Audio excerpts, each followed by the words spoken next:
we are here in the world famous Improv in Hollywood. Hi, how are you doing? Hi, I'm good. So tell me about Take My Spouse, Please, Dani. Oh, okay. Well, it's about the importance of laughter in long-term marriage.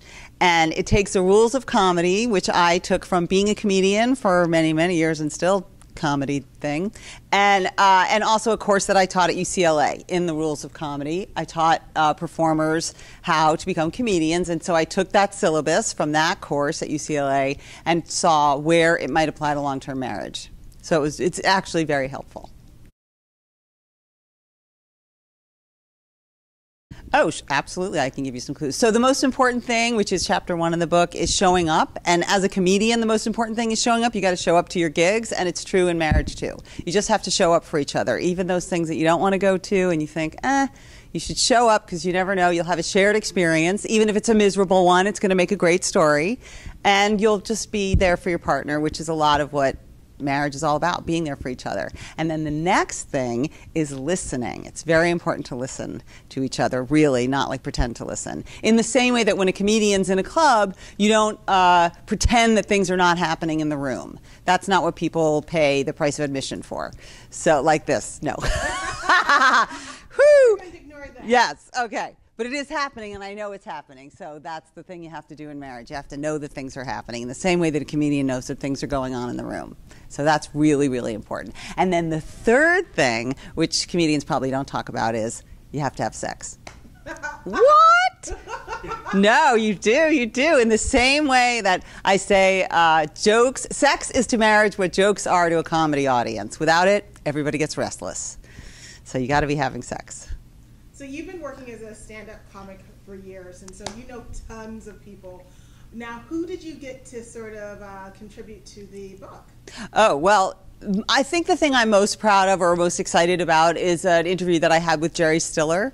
And he was married to the late Anne Mearoff for 61 years. And I was able to speak to him before her death. And he had just such wonderful, wise things to say about staying together all those decades. And I was very curious, since they're both performers, about how they balanced competition. And he said, you know, he gave me the greatest pearl of wisdom, that it was never about competition, because they needed each other. And that was something that was really surprising to me, that, you know, you actually should need each other in a marriage, as opposed to being like, oh God, I don't, you know, because I tend to be comedians, we tend to be a little tough stuff. And I really enjoyed talking to Patricia Heaton. She won several Emmys for Everybody Loves Raymond. She has a show, The Middle, and she has a new show coming out on the Food Network. And she has been with her husband 25 years. And they're dear friends for a long time. So I knew them before they were married. So I've kind of watched them learn how to be married. And they're really funny together, and really appreciate the importance of a sense of humor. So as a single person trying to navigate dating, and I've tried to navigate dating in LA, Philadelphia, Washington, D.C. Good for you. Minnesota, I've traveled for love and failed miserably.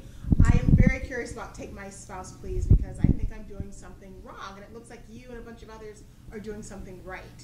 Well, okay, you're not doing anything wrong. You have to have someone who wants to participate, and that, I think, is another huge epiphany for me through this process, is that my husband, and in all of these long-term couples, they're willing to show up. You know, when I say show up, I mean that literally, like, you have to have someone who's in the game.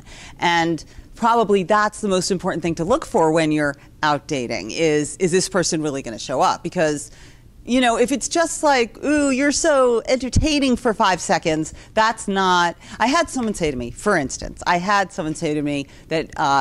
I said they'd been married for maybe 7 or so years, and I said, how's it going? And he said, well, it's great. You know, we both decided that as long as it's fun, you know, we're in it. When it stops being fun, we're out. And I was like, I was trying not to choke, because no one that I spoke to who married for decades said it was so much fun. It's just been so much fun.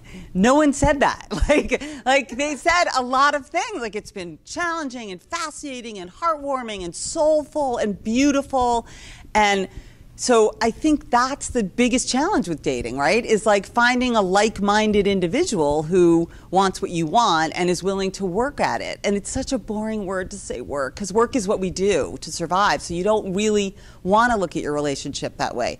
But in fact, the ones that stand the test of time, there's work involved. There's work. But it should be some fun work, some laughing while you work, which is, you know, why I wrote the book. How can we laugh more through our work?